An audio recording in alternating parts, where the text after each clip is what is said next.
Hello, and welcome to Better in Theory podcast number 2. Today, I am joined by someone who's probably going to be a reoccurring co-host, Ashton. Hello. So you want to give a little intro? Yes, I'd love to. So, Ashley and I have known each other for almost a year. I'm originally from Kansas City. I moved to Fort Lauderdale in June of 25.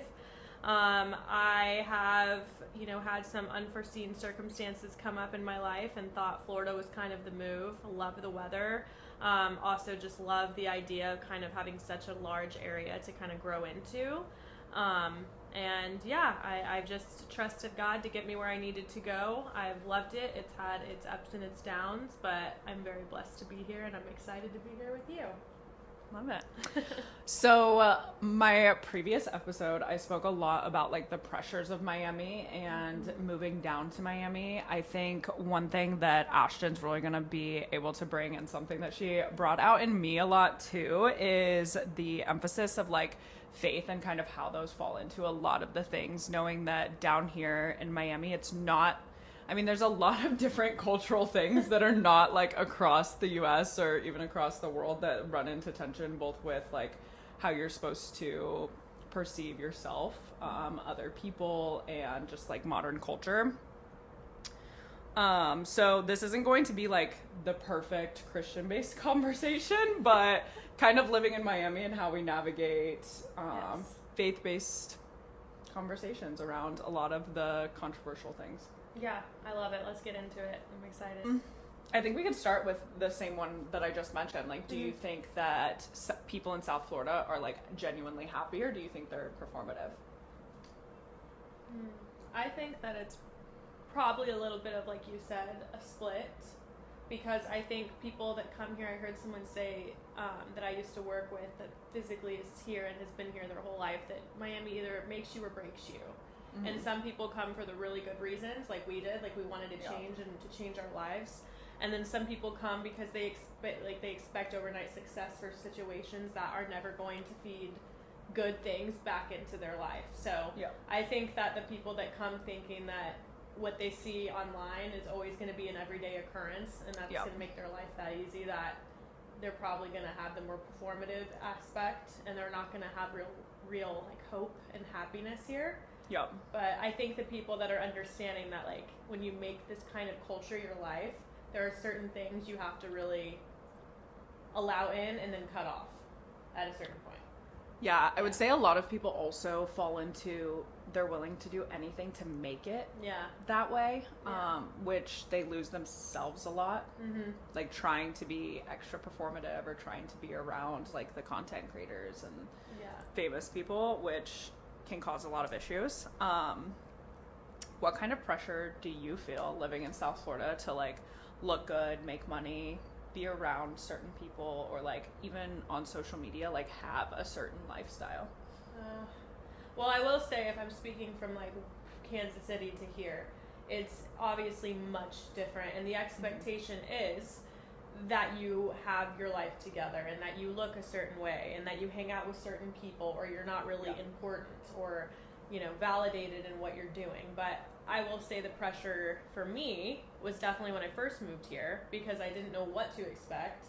And I came from a small town in the Midwest where yes, it still has your typical influencers and like you have nice things you don't, or your job is this, you make this X amount a month, whatever. Miami and South Florida in general, I think you really have to prepare yourself, because the income here is just substantially higher than like areas we came from too. I know that Denver's a little bit higher, but with that being said, I think if you don't come prepared, you do have that pressure, because you do want to look at yourself and in on your life and think, I can afford to maintain this and I'm around the right people to get where I want to be in my life. But I can kind of piggyback off that and say the pressure is 100% there, and I fell into that myself. I still struggle with it.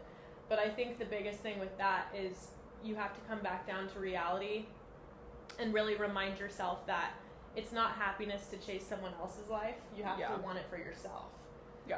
And at the end of the day, it's corny, but like you're not going to find happiness in chasing around someone else's life that you really don't want. Right. I would say for me, it's been more motivational than like trying to like reset. There's definitely like nobody I know from my hometown or even Colorado that has this kind of mindset to like really like, how do I put this? Not necessarily comparing my life to other people's, but like using it as a motivating factor. A lot of the times, this is so corny to say, but when my family or even like friends from back in Colorado, they'll be like, be realistic. And I think being here in South Florida has made it like, oh, those things that I was saying were realistic. It's just not realistic to them. So for me, it's more motivating to like be in this area than it is like me comparing myself. So it's more of, oh, I see that and like, yeah, I want it. It's not something that I'm like chasing their life, but like, how can I push myself to get those things into my life? And it's not even like necessarily things, but like being able to take care of my family or like take them on a trip, things like that. I think it's been more motivating, like the pressure to do those things because I want to, not because I feel like I have to. Yeah, no, and I think that I think there's two sides of that coin. I think if like you're asking about the pressure of like how are you consuming it, like you said, if you're someone that has a mindset of like you're that go-getter, grit grinder person where you're saying, hey, this is actually exposing me in a way that I need to be driven and I like what I see. And then you have this side where I kind of came in because I haven't always been like, you're very motivated. I haven't always had that motivation because I wasn't really around people that wanted more for themselves. Right. So with that being said, I definitely agree with that. I think that it helps to kind of see two sides of it because now I'm finally, even being friends with you, seeing how someone uses it to their leverage instead of something that's against them. Yeah. So yeah, I 100% agree. It just kind of depends on which side you're on. Yeah. But yeah. And it definitely is a slippery slope because so many people down here are just like faking it. Like you'll see like people with Louis bags and Go-Yard bags, or like they're renting out a yacht, and a lot of them don't have the money to be doing it. They're all putting it on credit cards, and I'll say that's something that's very like hard not to fall into, especially when your friends are like, do you want to go out on a yacht? And you're like, yeah, but I don't want to go with a bunch of guys. Yeah. So can we just rent one? And then you're spending $2,000 with between 4 friends. Yeah. So when I first moved down here, I was going out a lot.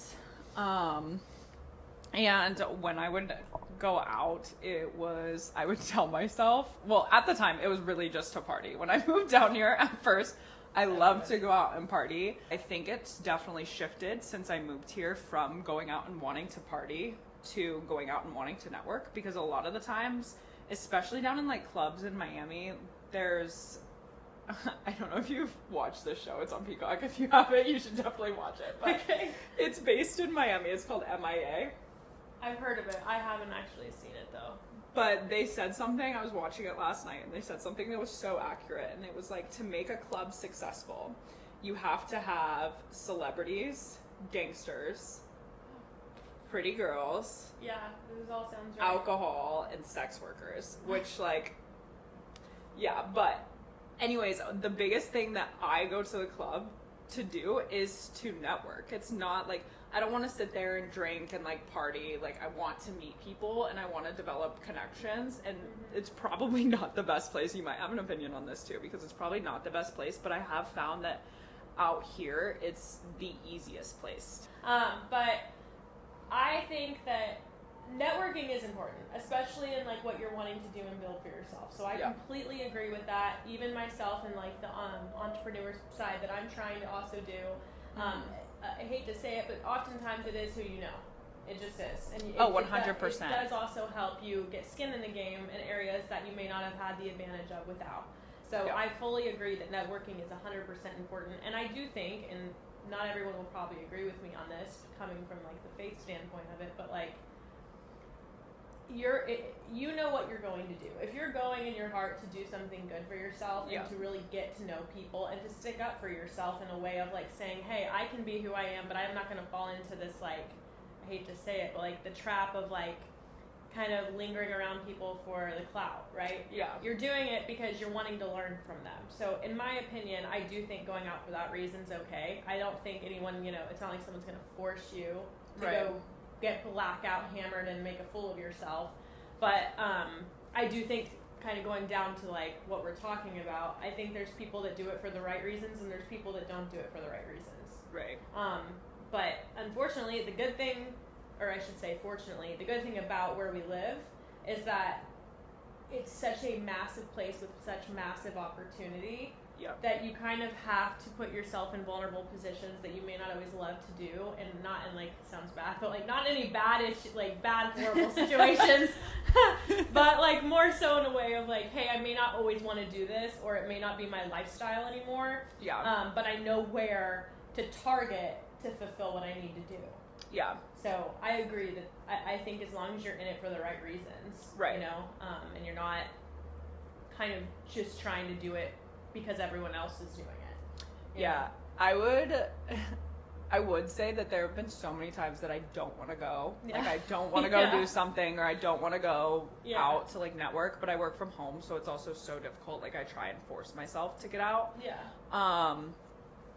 I also, with that, I think one thing that comes, and this is not just being in Miami, but a lot of people look at it, especially when you're around a lot of either famous people or athletes or whatever is out.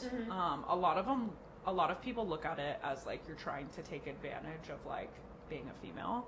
I think one thing I've learned is, as a female, especially, I want to say in South Florida, but as attractive women, anywhere we go, it's going to be like, this is going to be a hot topic, but anywhere we go, men are predisposed to like look at us for a certain reason, right? Like, and so being able to use that and have your own boundaries, being able to use it, and like, as long as you have your own boundaries and you're able to level set, I don't think it's necessarily a bad thing to be around people that look at you that way, because there is a way as a female that you can use it to your advantage without crossing your own like moral lines. No, I mean, that's true. That 100%, I think, is it happens everywhere. Especially, I would say here is worse than it was in Kansas City. Mainly because there's just so much more people, though, too. Right. Yep. No, I agree. I think Florida has its own, like, the entire state has its own, like, system of males. Which, like I said, it all comes with saying, because I'm not going to be like a man hater or anything. It just depends on who it is, right? Like, there's good people, there's bad people, there's good girls, there's good guys, there's terrible women, and there's terrible men. But I will say, to kind of put it all together, I do think that...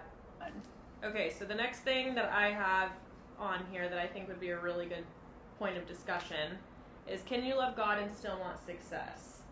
And then we have some bullet points, so I'm just going to start with a question. Do you think ambition is selfish? No. Do you want to give any more detail as to why you feel that way? I do not, no. Okay, let's do another one then. Do you think, have you ever felt guilty wanting? I don't feel guilty wanting more, because usually when I want more, it's not for myself. Okay, I like that. That's a good point. I would say, I think I have, but the reason I think I have is because, kind of going back to even what you said, and I know you have a similar kind of understanding in like the family reliancy aspect, I think that it's hard for me sometimes to not feel guilty for wanting more, because I feel like I might sound ungrateful for what God's already done for me. So I think there's a side where I kind of am like, okay, I feel guilty wanting more because am I essentially telling God this isn't good enough, I want more. But I think it comes back to what we said earlier, where it's like your heart posture and like knowing you're doing it for good reason kind of takes that over and essentially kind of equals it out. But I will say, coming from me at least, I've definitely felt guilt over the things that God's brought me through and then wanting more on top of that.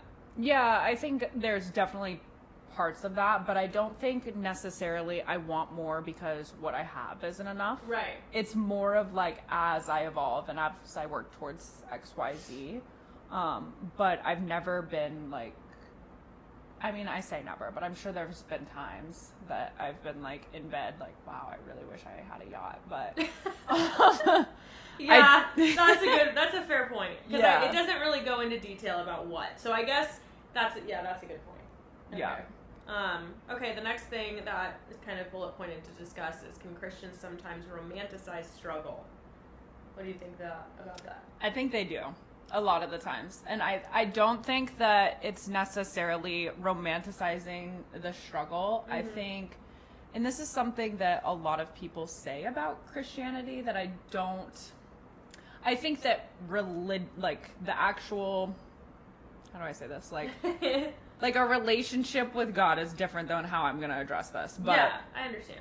The actual religion, and when you're in like, when you're around a lot of Christian people, you're around a lot of like church and things like that, a lot of the times people focus on the struggle. Like there is and you ask them like, what have you been through in your life? 75% of their story is going to be the hard part that they went through, and then 25% of that is going to be why that happened or what they learned from it. And so I think there is a really like a huge emphasis on like, oh, it's been really hard for me, instead of focusing on like why. It's because I think that Christians are taught a lot of the time that when you go to like evangelize, essentially to talk about walking with Jesus, the biggest thing is that they want you to like be able to relate to people. And I think the biggest thing a lot of the times is struggle, because every human being, unless they're like, I mean, I don't care what anyone says, even the richest of the richest or whatever they have in their life, like you have a struggle at some point in your life. Right. So I think that that's usually the key driver of the conversation, and it's how they have always felt like, hey, this is how I'm going to go into this conversation. I'm going to kind of like go around the struggle. And I think that can come off as romanticizing it, because instead of them saying, oh, well, let me just talk about every single problem I had in my life and what I learned from it, but let me actually instead tell you about how good God is and how great my life is currently, because I, whatever. So I would agree that I think that Christianity uses, because the whole thing is like a relationship with Jesus is like, a doctor, essentially. They say like church is a hospital for the broken, right? Yeah. It's kind of essentially emphasizing around the negative a lot. Yeah. So I agree with that. And like, just to use that exact same example, like after you have surgery, the surgeon doesn't come out and tell your family everything that went wrong before telling you. Skirt. We're doing social media, beauty, and appearance culture. Does social media help or hurt faith? Goodness, I'm going to say it hurts it. And the only reason I'm saying that, because I think it can be a 50-50 occasionally, but I think it gives, especially women, a driver of expectation that is not even close to proximity of what the realistic expectation from God is. Like, I just think that we're very hard on ourselves. She was just telling me I was hard on myself a little bit ago. And it's exactly from social media. Most of the time it's because we're comparing ourselves without even realizing we are, because it's like the world's standard. What are your thoughts? I would say it depends on who you're following, but 90% of the world is not following just like faith-based accounts. So that's but true. To like take a different stance on it, not even necessarily like comparing, because I don't necessarily follow like a ton of like influencer females for that reason, because I don't want to like compare myself. But I would say that a lot of my following does like react better to like more sexualized pictures of myself. So I would say that is definitely difficult. Yeah, that's hard. And I think too, because I just prayed about this the other night. I'm just completely being vulnerable and exposing myself here, but you've seen my Instagram. I have not always like really thought twice about posting anything that was kind of on the edge of like showing too much or like whatever. But as I've gotten closer to Jesus, it started to kind of convict me a little bit more, because I'm kind of like, okay, I feel like I am selling that part. But the reason I bring it up is because the same thing you just said. I realized I was getting more engagement, more reactions, and it started to make me feel a little bit better about myself too. Because who doesn't like getting compliments? Everyone likes to feel good. But I definitely agree, because I think I'd probably do it for a different reason than you, because again, insecure woman, you get likes, you get the hype, like all these things, and you feel really good about yourself. But I think too, like when you're trying to get engagement too, that's important. So I also think that one thing that's really difficult for me, like as somebody that religiously goes to the gym, a lot of the times I'll post a gym pic that for me is more about like, wow, I look really good. Like, I worked really hard to get that. Yeah. And a lot of people sexualize it. So I think that's one thing that's different too, is like, yeah. I'll take like progress photos that look like it's being sexualized, but I'm not necessarily trying to sexualize it. Yeah, no, I get that. And I think it's crazy because dudes do it too. Right. Have filters and aesthetics changed how we see ourselves? I actually just watched a video on this. I don't remember a lot of it because it was on the plane at like 2 a.m. Yeah. But it was about the fact that humans were never meant to look at themselves this much. Like mirrors, iPhone selfies, like we were never meant to see ourselves this much.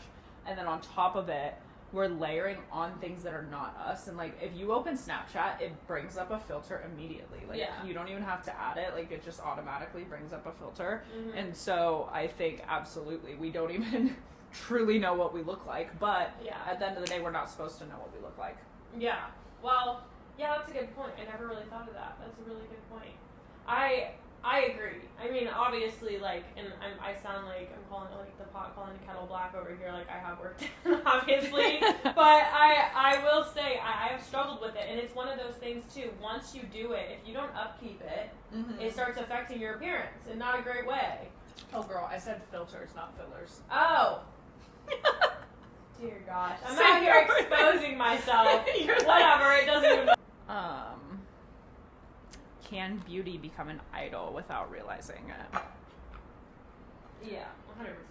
I think and I think it's definitely like a fine line. Fine line. Aging You know like what's fine wine. I think it's a fine line of being like, my body is a temple. I have to take care of it. Yeah. And like trying to look perfect all the time. Yeah. Well, and I think too, like, maybe you know a good answer for this, just to kind of see what your opinion would be. But my thing is like, how do you understand of like what is idolizing and vanity versus what is like something you wouldn't feel as convicted about doing? You know, like where is that line drawn? Is it like you said, like going to the gym, that's being healthy. Yeah. Eating healthy is being good to your body. All that stuff's important. But like, what would you say as far as like the line would be, like between where vanity and idolization of like that beauty standard would start? This is gonna be a really hot take. I'm scared to see what you say. But I think when you start doing these things, like going to the gym, putting on extra makeup, getting work done, because of insecurity, that's where you're crossing the line. Yeah. Like if you're not doing it to like better yourself or because it makes you feel good and you're doing it because you're insecure about it, that's where vanity steps in. Yeah, kind of like, I see what you're saying, like you're not doing it because you want to, you're doing it because you feel like you need to.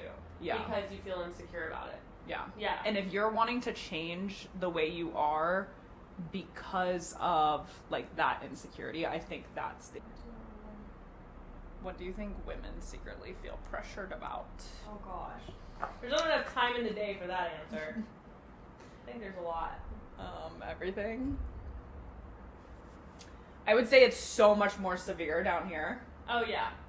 Yeah, I saw it. This is just like to show exactly how severe. I saw a video on TikTok and this girl was in Miami and she said, you know, she was crying for one. This girl was a mess, talking about how hard it is to find friends, which I would agree, because you have, like, if you have boundaries for yourself, it's hard to find friends. I am not trying to be You mean. can find anybody go to the club with you. Can find anybody that's like, let's go to like, club promoters, and let's find a table. But, yeah, when it comes to people having, like, I would say good influence on your life here, it is hard to, it's a few pickings as far as that goes, but... She was saying the pressure in Miami, like if you want to go out and walk with like some like sweats on, or if you don't have like Lulu aloe or like CSB on or something, that you might as well tie your ankles and like with a stone and get thrown in the ocean because people look at you like you're so, you know, whatever. Especially like she was saying, talking about women in particular.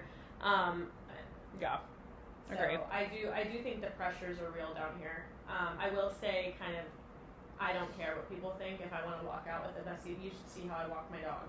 Yeah. I don't care. I do not care what anybody I walk thinks. my dog in my PJs. Yeah, most of the like time. if I'm wearing some like long t-shirt where you can barely tell I'm wearing pants and some like Yeah. slides, that's where it's going. Literally, like, I'm barefoot. right. With like easy slides I'm not on. worried about it. If you want to make a whole thing or judge me, go for it.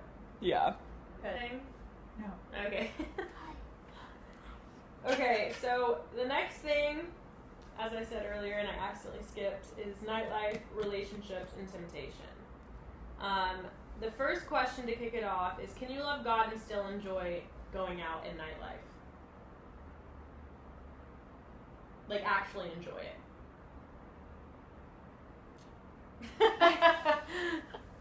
This is a good question.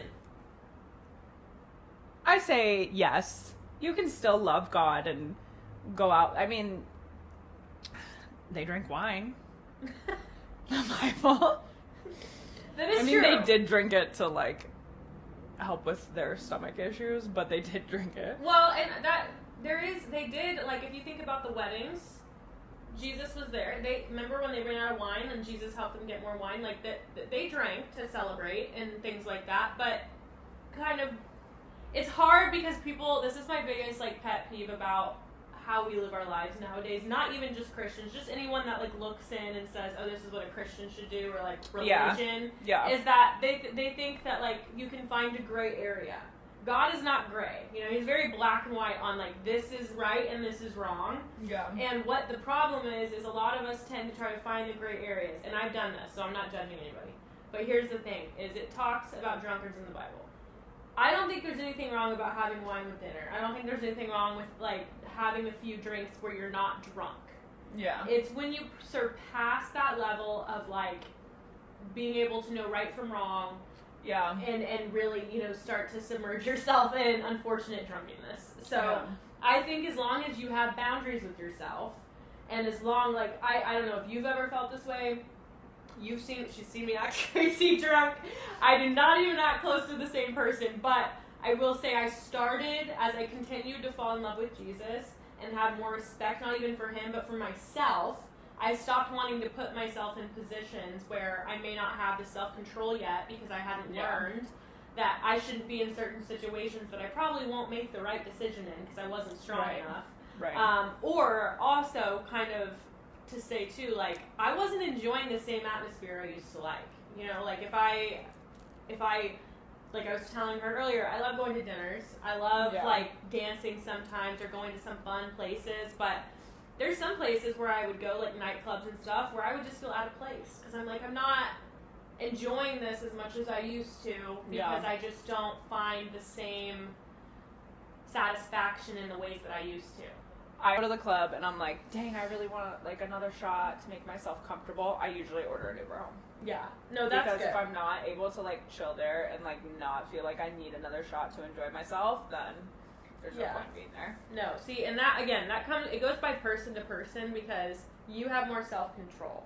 I think if somebody has more self-control to say, hey, like, I can love God and know when to call it a night, that's different. I'm someone that has not always had that control, so it's better for me to not go. I knew one girl that used to, when she would go out, she would leave her Bible on her bed. Oh, that's sweet. So that when she came home, she wasn't making any bad decisions. That's actually a really smart idea. Like, what's going to convict you more than that? Do you think that temptation is talked about unrealistically in church? Oh, that's a good question. I'm going to answer it as short as I can. I think that it's one of those things where people get weird about temptation because it's sin, right? In a weird way, it's like you're just using a different word to say sinful stuff. So it's like, I don't think, kind of going back to what we said earlier about how they romanticize struggle, right? Mm-hmm. I don't think people like to talk about their skeletons in their closets very much, and I don't think they like to talk about the seriousness of what temptation is. I think it depends on the church. I think Calvary's very good about talking about things like that, but not every church is. They like to sugarcoat, like, oh, you know, we all sin, and each their own, like, all this stuff. Well, it's like, okay, but are you really discussing what people need to hear, or are you just discussing what they want to hear? Right. And so that's my take on it. Specifically, do I think it's talked about unrealistically in church? No. Not in the churches I've been at, but I specifically go to churches that don't, like, just do the sweet talking. I, like, prefer ones that are gonna, like, scream at me and tell me that I'm doing something wrong. So I don't think it's talked about unrealistically, and then, like, at the end of the day, I think this question is specifically talking about, like, do you think temptation is, like, overly used as a scare tactic? And I don't think so. I think at the end of the day, it's wrong. Like, people know right from wrong. Why do people feel shame admitting they struggle?